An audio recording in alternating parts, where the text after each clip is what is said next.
Hey guys, this is Brenda from the Pop-Up Homestead. I have a treat for you today. Quick and easy recipe. Some of you know that we have been eating a carnivore diet, and I discovered this, which I hope you can see it. It's fabulous. This is a carnivore chocolate pudding. More of a dirty carnivore. But just so you can see. Oh my gosh. Yeah, I made this last night, and we almost ate the whole thing already. So, I'm going to show you how to make it. Quick and easy.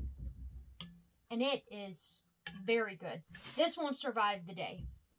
I guarantee that. So this is kind of a dirty carnivore recipe because we're going to add some extra things, but not a lot. So what you need is you need 4 cups of milk. So the caveat is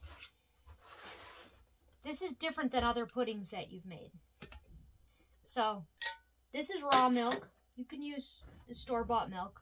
It'll work just the same. So I put 2 cups in here. And then you're going to heat that up on the stove on low. So let me get that going.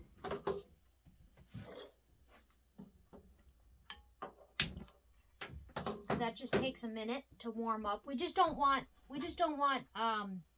cold milk. We just want it warm so that everything can incorporate together. So you see that was a little bit less than 4 cups. So let me get a little bit more.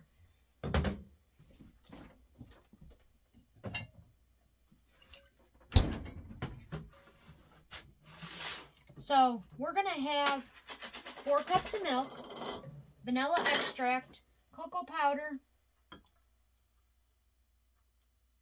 I can't pour and talk, sorry.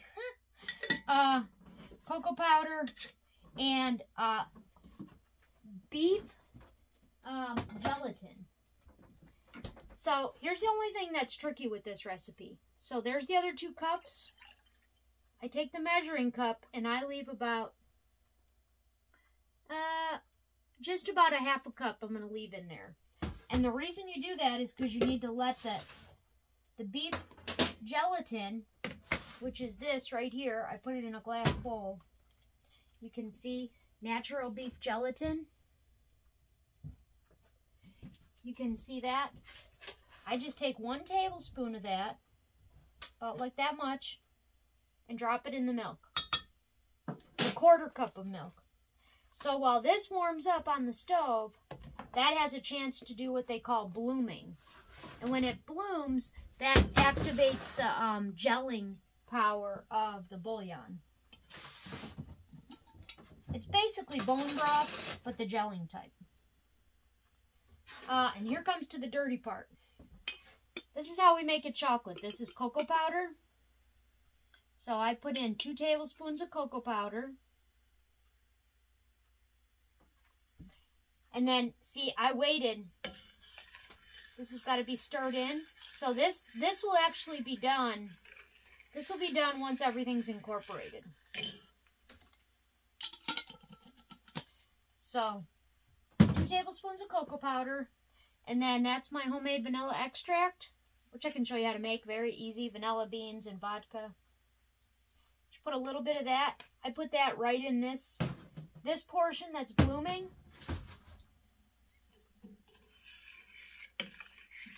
Just because the vanilla extract works better if it's not getting heated up with the heat. So I do like to warm this milk up slowly so it doesn't scald. So it only takes a minute or 2 though, honestly.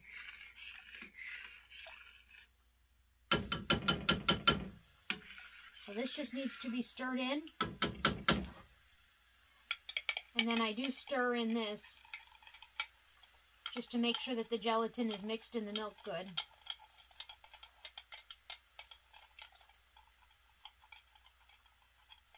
And you could leave the recipe just like this.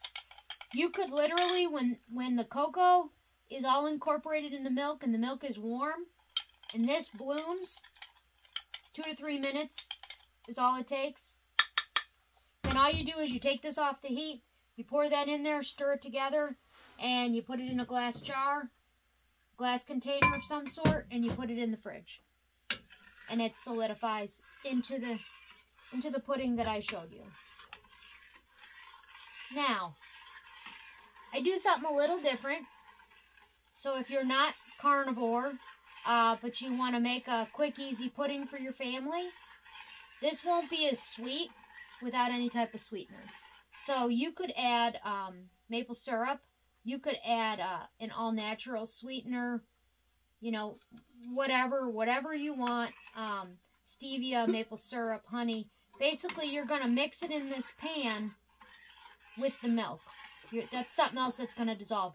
I'm actually going to be really bad here, and I'm going to use 1/3 cup of raw sugar. You don't have to, but if you cheat at all and you eat any type of sweets, you're eating a lot worse than raw sugar.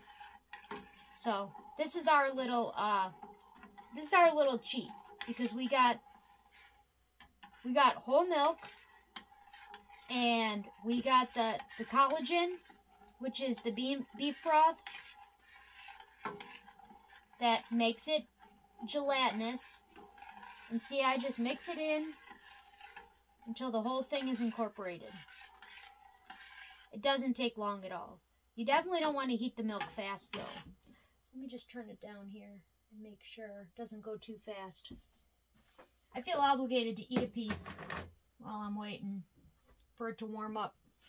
But you can see how the top is kind of got like a white crust? That's the cream that rose to the top.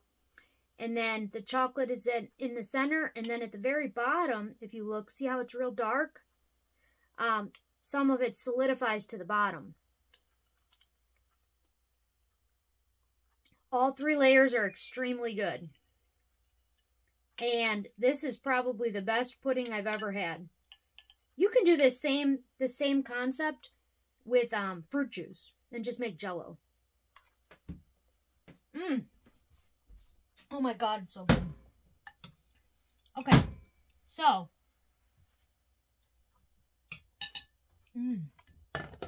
Oh yeah, I could just eat that whole thing. It's delicious. So this is starting to get incorporated. And honestly, you can use a tablespoon of sugar, or you could use no sugar.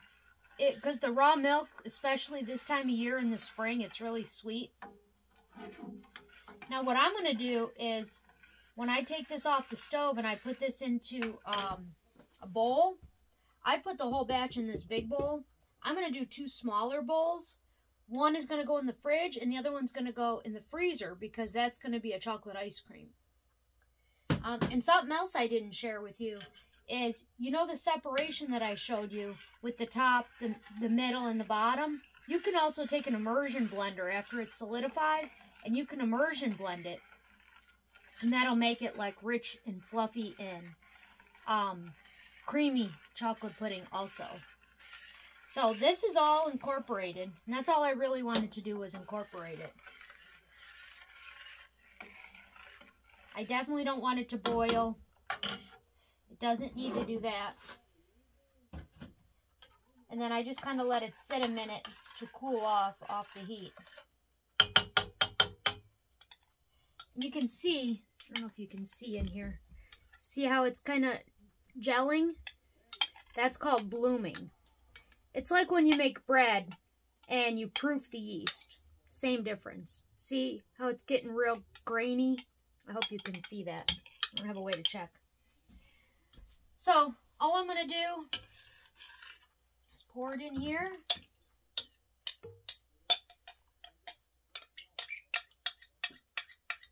Mix it together.